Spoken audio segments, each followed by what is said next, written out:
திருச்சிற்றம்பலம். ஸ்ரீ பரஞ்சோதி முனிவர் அருளிய திருவிளையாடல் புராணம் பாகம் 526. திரு ஆலவாய்க்காண்டம் மண்சுமந்த படலம் பகுதி 143.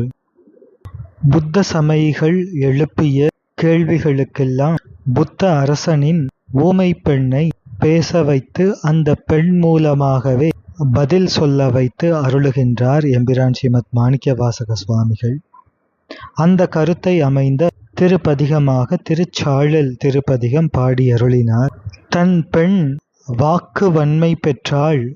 எனவே ஈழ மண்டலாதிபதியாகிய புத்தராஜனும் தான் முன்பு செய்து கொண்ட சத்தியத்தின்படி சிவமூல மந்திரமாகிய ஸ்ரீபஞ்சாட்சரத்தை ஜபித்து விபூதியை தரித்து சைவத் தொண்டர் ஆயினார்.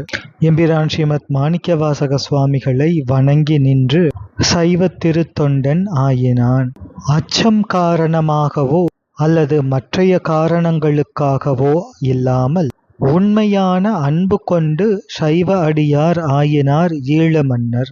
சோழ மண்டலாதிபதியாகிய நம் சைவ மன்னரும் பழைய தில்லைவாழ் அந்தணர்களும் இன்னும் மற்றவர்களும் பொன்னம்பலம் நீடூழி வாழ்க என்று வணங்கி துதித்து பரமத திமிர பானுவாகிய திரு வாதவூரடிகளை வணங்கி துதிக்கின்றனர். சோழ மன்னனும் தில்லைவாழ் அந்தணர்களும் தில்லை நகரவாசிகளும் நன்றியை மறவாதவர்களாக சபாநாயகரை முதலிலும் திரு வாதவூரடிகளை பின்னும் துதித்து வணங்கினார்கள். ஈழ நாட்டு அரசர் முன்பு கூறிய பிரகாரம் சைவாச்சாரியாராகிய திரு வாதவூரடிகளுக்கு எதிரே நின்று ருத்ராட்ச மணிமாலைகளையும் விபூதியையும் விதிப்படி தரித்து மிகவும் திருத்தொண்டை உடைய சைவன் ஆகிய பின்னர் இந்த புத்த சமயிகளெல்லாம் ஊமைகளாக இருக்கின்றார்களே, அவர்கள் மூக்கத்துவத்திலிருந்து நீங்க வேண்டும் என்று அதிவினயத்தோடு ஈழ நாட்டு மன்னன் திரு வாதவூரடிகள் பெருமானிடம் பிரார்த்திக்கின்றார். திரு வாதவூரடிகள் பெருமானையே தனக்கு தீக்ஷா குருவாக கொண்டு அவர் திருச்சந்நிதியிலே விபூதி ருத்ராட்சங்களாகிய சிவச்சின்னங்களை விதிப்படி தரித்து அதன் பின்னர் இந்த புத்த சமயிகளினுடைய துயரத்தையும் தீர்க்க வேண்டும் என்று நினைத்தார் மன்னர். ஏனென்றால் தான் அடைந்த இந்த பெரும் பேறு தன்னுடைய குடிமக்களும் அடைய வேண்டும் என்று நினைப்பது ஒரு அரசனுக்கு அழகு. அதன்படி தன் கீழ் குடிமக்களாக இருக்கின்ற புத்தர்கள், புத்த சமயத்தைச் சேர்ந்தவர்கள் ஊமைத்தன்மையிலிருந்து நீங்க வேண்டும் என்று மனம் கொண்டார் மன்னர். அதோடு அந்த சமயத்திலே சோழ மன்னர்களும் தில்லைவாழ் அந்தணர்களும் இலங்கை மன்னன் வேண்டுகோளை நிறைவேற்ற வேண்டும் பெருமானே, அதற்கு தேவரீர் திருவருள் செய்ய வேண்டும் என்று திரு வாதவூரடிகள் பெருமானை வணங்கி விண்ணப்பிக்கின்றார்கள். நிலைபெற்ற புகழை உடைய எம்பிரான் ஸ்ரீமத் மாணிக்கவாசக சுவாமிகள் அதற்கு மனம் மகிழ்ந்து கிருபாநோக்கம் செய்தருள புத்த சமயத்தைச் சேர்ந்தவர்கள் எல்லாம் மூக்கத்துவம் நீங்க பெற்று ஊமைத்தன்மை நீங்க பெற்று மகிழ்ந்தார்கள். திருச்சந்நிதியிலே வணங்கி நின்று விண்ணப்பம் செய்கின்றார்கள். எம்பிரான் ஸ்ரீமத் மாணிக்கவாசக சுவாமிகளிடம் விண்ணப்பம் செய்கின்றார்கள். இந்த புத்த சமயத்தைச் சேர்ந்தவர்கள் களங்கமற்ற மனத்தை உடைய சைவாச்சாரிய மூர்த்தியே, நாம் பூர்வ ஜன்மங்களிலே மிக தீவினைகள் செய்தமையினால் விபூதியை தரித்து ஸ்ரீபஞ்சாட்சரத்தை ஜெபிக்கப்படும் பேறு இந்த ஜன்மத்திலே இதுவரை நாங்கள் பெற முடியவில்லை. ஆனால் சைவாச்சாரிய மூர்த்தியே, நாங்கள் தங்கள் திருவடிகளிலே விண்ணப்பிக்கின்றோம். பூசத்தகும் விபூதியோடு புனையத்தகும் ருத்ராட்சமணி மாலைகளையும் காவி வஸ்திரத்தையும் எமக்குத் தாங்கள் தந்தருள வேண்டும். எங்களது சீவர வஸ்திரங்களை நாங்கள் அக்னியிலிட்டு தகித்து விடுகின்றோம் என்று எம்பிரான் ஸ்ரீமத் மாணிக்கவாசக சுவாமிகளை சமீபித்து இவ்வாறு விண்ணப்பம் செய்து வணங்கி நிற்கின்றார்கள் அந்த புத்த சமயத்தைச் சேர்ந்தவர்கள்.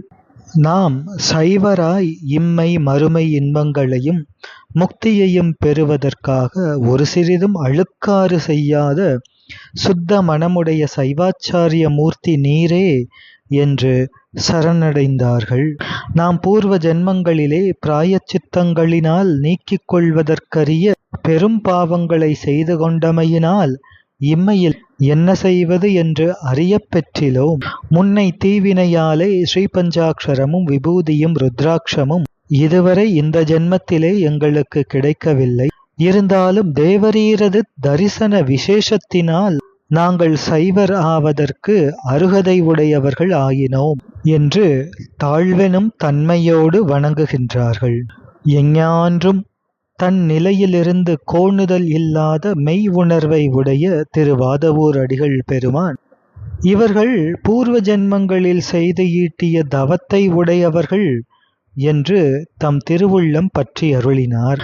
அது பற்றி திருப்புன்முறுவல் செய்கின்ற திருமுகத்தை உடையவராக எம்பிரான் ஸ்ரீமத் மாணிக்கவாசக சுவாமிகள் திருநீற்றை விபூதியை தம் திருக்கரத்தினால் இந்த புத்த சமயத்தைச் சேர்ந்தவர்களுக்கு கொடுத்து அருளினார். விபூதியானது விதிப்படி தன்னை தரிப்பவரது மல வலிமையை வாட்டுகின்ற ஒரு சிவச்சின்னம். அந்த அரிய விபூதியை தம் திருக்கரத்தினால் எம்பிரான் ஸ்ரீமத் மாணிக்கவாசக சுவாமிகள் அவர்களுக்கு அணிவித்து ருத்ராட்சமணி மாலைகளையும் அவர்களுக்கு பூட்டி அந்த முன்பு புத்த சமயிகளாக இருந்த அவர்களது சிவப்பு வஸ்திரமான சீவர வஸ்திரங்களை களையச் செய்து காவி வஸ்திரங்கள் கொடுத்தருளினார். உண்மையில் இந்த புத்த சமயத்திலே இருந்தவர்கள் முன்னை தீவினை பயன் காரணமாக இவ்வாறு இருந்தோம் என்று அவர்கள் விண்ணப்பித்தாலும் கூட இவர்களெல்லாம் முந்தைய பிறவிகளிலே மிக பெரும் தவத்தை செய்தவர்களாக இருக்க வேண்டும். அதனால்தான் நம் பரமாச்சாரிய சுவாமிகளான எம்பிரான் ஸ்ரீமத் மாணிக்கவாசக சுவாமிகளின் திருக்கரங்களினாலே விபூதியும் ருத்ராட்சமும் தரப்பெற்று தீட்சையும் செய்துவிக்கப்பட்டார்கள் என்றால் இவர்களினுடைய அரிய தவம்தான் என்னே என்று நாம் வியக்கின்றோம். மெய்மையாகிய ஜீவகாருண்யத்தை உடைய திருவாதவூர் அடிகளும் தில்லைவாழ் அந்தணர்களும் இன்னும் மற்றவர்களும் இதற்கு முன்பு வரை பௌத்த சமய வேடத்தை ஏற்றிருந்து தற்பொழுது பௌத்த சமய வேடத்தை ஒழித்துவிட்டு பிரகாசிக்கின்ற விபூதியை அணிந்த அந்த அந்திய சைவர்களும் சோழ மன்னரும் இலங்கை மன்னரும் விவாதம் நடந்த அந்த மண்டபத்திலிருந்து புறப்பட்டு அழகிய மாணிக்க மணி கொண்டு விளங்குகின்ற கனகசபையை உடைய நம் கடவுளை அவரது சந்நிதியிலே சென்று வணங்குகின்றார்கள். பஞ்சகந்தங்களும் முற்றக் கெடுவதனையே முக்தி என்று கூறி நின்று உழலும் புத்தர்கள்தான் தற்பொழுது எம்பிரான் ஸ்ரீமத் மாணிக்கவாசக சுவாமிகளின் திருக்கிருபையினாலே சைவ சமயிகளாகி அங்கே கனகசபையை தரிசித்து அன்போடு வணங்கி மிகப்பெரிய உண்மை சைவர்களானது அது பேர் அற்புதம் ஆகும். இதனுடைய தாற்பயம் என்னவென்றால் உயர்ந்த தில்லை ஸ்தானம் சிதம்பர திருத்தலத்தின் எல்லையை அடைந்தவர்கள் கூட அவர்கள் எந்த சமயத்தை சார்ந்தவர்களாக எத்தகைய தன்மை உடையவர்களாக இருந்தாலும் உயர்ந்த தில்லை ஸ்தானத்தின் எல்லையை அடைந்துவிட்டால் பல நதிகள் ஒரு சேர சமுத்திரத்திலே சேருவது போல் சைவத்திரத்தை அடைந்து சுத்தாத்வைத சித்தாந்த முக்தி பெறுவார்கள் என்பது இதன் தாற்பயம். பல நதிகளாகி சமுத்திரத்திலே சென்று சேருகின்ற ஆற்று நீர் சமுத்திர நீரோடு சேர்ந்து தன் இயல்பு முழுவதும் அந்த சமுத்திர நீரே ஆன பின்னர் அப்படி கலந்த பின்னர் மீண்டும் சமுத்திரத்திலிருந்து மீள முடியாது ஒன்றாகி இருப்பது போன்று தில்லைமா நகரின் எல்லையை அடைந்த புத்தர்களும் அந்நகரிலே இருக்கின்ற சைவர்களோடு சேர்ந்து தம் பௌத்த இயல்பு முழுவதும் கெட்டு சைவர்களாகி பின் மறுபடியும் புத்த சமயத்திற்கு மீளாமல் இருந்தார்கள். இதுவே அதனுடைய தாற்பயம். இவ்வாறு தில்லையிலே கனகசபையிலே அனவரத தாண்டவம் புரிந்தருளும் ஸ்ரீ சிவகாமி அம்பா சமேத ஸ்ரீமத் நடராஜ பெருமானை தரிசித்து அதன் பின்னர் கனகசபையை விட்டு நீங்கிய பின் மற்ற அனைவர்களும் தத்தம் உறைவிடங்களுக்கு செல்கின்றார்கள். வரையாது கொடுக்கும் உதார குணசீலராகிய திருவாதவூர் அடிகள் பெருமான் மீண்டும் திருப்புலீச்சரத்திலே வீற்றிருக்கும் சிவபெருமானுடைய அழகிய திருவடிகளை வணங்கி தமக்கும் மற்ற எல்லா உயிர்களுக்கும் நன்மை மிகும்படி அங்கே சிவயோகத்திலே வீற்றிருந்து அருளுகின்றார். நல்ல தில்லைவாழ் அந்தணர்களாகிய தீட்சிதர்களும் இன்னும் மற்றவர்களும், சுவாமி, நீர் இனி வில்வாரண்யத்துக்குச் செல்லாமல் எம்பொருட்டு எப்போது திருப்புலீஸ்வரத்திலே தேவரீர் சிவயோகம் பயின்றிருக்க வேண்டும் என்று விண்ணப்பம் செய்கின்றார்கள். சுவாமியும் அதற்கு இசைகின்றார்கள். அதன்பின் தில்லைவாழ் அந்தணர்களும் மற்றவர்களும் தத்தம் இல்லங்களுக்குச் செல்கின்றார்கள். சிவஞான முதிர்ச்சி உடைய திருவாதவூர் அடிகள் பெருமானும் அரசனும் மற்றவர்களும் வேண்டிக் கொண்ட பிரகாரம் வில்வாரண்யத்துக்குச் செல்லாமல் தில்லையிலே வாசம் செய்து கொண்டிருக்கின்றார்கள். சோழ மன்னரும் இலங்கை மன்னனும் பூர்வ ஜென்மங்களில் ஆர்ச்சித்த நிலைபெற்ற பாவம் நீங்க கனகசபையை தரிசித்து வணங்கி விபூதியை அணிந்த புத்தர்களாகிய இதுவரைக்கும் புத்தர்களாக இருந்த தற்பொழுது சைவர்களாக ஆகிவிட்ட அந்த அந்திய சைவர்களும் சிவஞானத்தின் மிக்க சமயக்குறவராகிய திருவாதவூர் அடிகளை தரிசித்து அவர்தம் சந்நிதியிலே வணங்கி அனுமதி பெற்று அவ்விடத்தை விட்டு அகன்று செல்கின்றார்கள். பிரகாசிக்கின்ற ரத்தினங்கள் நிறைந்த மேன்மாடங்களிலும் திருமாளிகைகளிலும் குருலிங்க ஜங்கம பக்தியோடு இருக்கின்றார்கள்.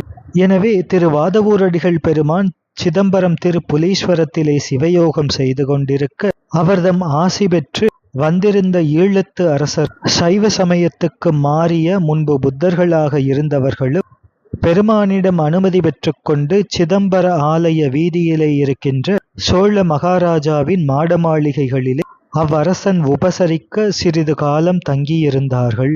புல்லிய புத்த சமய வேடத்தை களைந்து விபூதியை தரித்த அந்த அந்திய சைவர்களும் ஈழத்து அரசரும் திருவாதவூரடிகளது திருவடிகளை நாள்தோறும் சென்று வணங்குகின்றார்கள். தில்லையிலே தங்கியிருந்த காலமெல்லாம் நாள்தோறும் சென்று எம்பிரான் ஸ்ரீமத் மாணிக்கவாசக சுவாமிகளின் திருச்சந்நிதியிலே நின்று திருவடிகளை வணங்குகின்றார்கள். நாள்தோறும் எம்பிரான் ஸ்ரீமத் மாணிக்கவாசக சுவாமிகளை சென்று தரிசித்து அதன் பின்னர் அழகிய கனக சபையை அடைந்து சபாநாயகரை தரிசித்து வணங்கி அவ்வழிபாடு வாயிலாக தம் மனத்தின் கண் புத்த சமய வாதனாபலம் பற்றியுள்ள கபடமாகிய முரண் தானே நீங்கப் பெற்றார்கள். எனவே மலம் நீங்கப்படுவதோடு மல வாசனையும் வாசனாமலமும் நீங்கப் பெற்றார்கள். அப்படிப்பட்ட அந்த அந்திய சைவர்கள் தில்லை மாநகரை விரும்பி தமது ஜனன ஊராகவே கொண்டு அங்கே இருக்கின்றார்கள். தொடர்ந்து சிந்திப்போம். திருச்சிற்றம்பலம்.